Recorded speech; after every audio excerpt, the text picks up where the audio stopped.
तो जनादेश के जरिए लगातार हर अपडेट आप तक पहुंचा रहे हैं। अभिषेक मनु सिंघवी को लेकर बड़ी खबर सामने आ रही है, वो भी आपको बता दें। चुनाव आयोग से मिलने के बाद बोले कांग्रेस नेता अभिषेक मनु सिंघवी, कहा हमने चुनाव आयोग से 2 शिकायतें की हैं। तो देखिए, मतगणना स्लो हो रही है, उसे लेकर हर आधे घंटे में आंकड़े अपडेट क्यों नहीं हो रहे हैं, उसे लेकर क्या कुछ उनका कहना है। इस मुलाकात के बाद आइए सुनते हैं। 2 कंप्लेंट्स थी।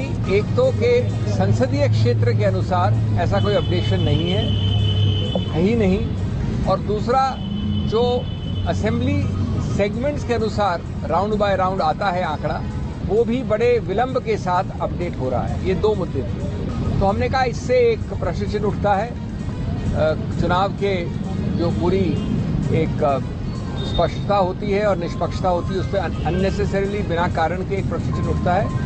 तो इसको और वाराणसी से इस वक्त की बड़ी खबर का रुख लेते हैं, जहां प्रधानमंत्री नरेंद्र मोदी ने 1.5 लाख के मार्जिन से बड़ी जीत यहां पर दर्ज की है और वहां अजय राय को उन्होंने हराया है। 1.5 लाख वोट से प्रधानमंत्री नरेंद्र मोदी की ये जीत वाराणसी से प्रधानमंत्री ने दर्ज की है। अजय राय को हराया है, 1.5 लाख वोट से हारे हैं अजय राय।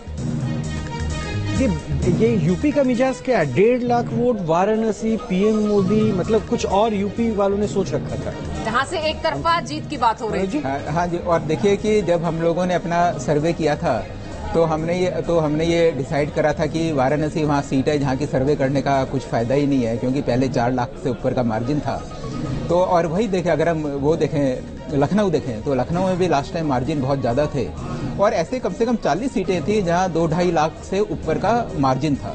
तो ऐसे में हमें लगता था कि यूपी में ये जो 40 सीटें यहाँ तो आप कुछ भी कर लीजिए, यहाँ तो कॉन्टेस्ट है ही नहीं, कॉन्टेस्ट बाकी जो 40 सीटें हैं उनमें है। लेकिन अभी अगर हम देखते हैं तो यूपी में जिस तरीके के नतीजे सामने आ रहे हैं, जिस तरीके से ट्रेंड हैं, वो देखते हुए लगता है कि लोगों ने बीजेपी के अगेंस्ट काफ़ी ज़्यादा वोट किया है, एनडीए के अगेंस्ट उन लोगों ने काफ़ी ज़्यादा वोट किया है। और उसके मेरे ख्याल से कई कारण हो सकते हैं। एक कारण तो देखिए ऐसा है कि यूपी में एक अकेला स्टेट था जहाँ की डबल इंजन की सरकार जिसकी बात करते हैं वो वहाँ थी। योगी की परफॉर्मेंस वहाँ काफ़ी अच्छी है और मोदी के लिए कोई नेगेटिव चीज़ नहीं है।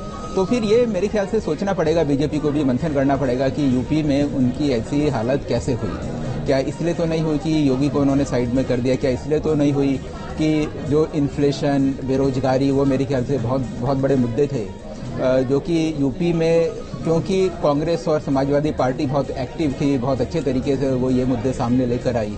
कहीं ऐसा तो नहीं कि कास्ट इस बारी इलेक्शन में बहुत ज़्यादा हावी रही और कास्ट इक्वेशन, आरक्षण, संविधान में बदलो, इन इश्यूज़ ने बाकी सारे इश्यूज़ को ख़त्म कर दिया।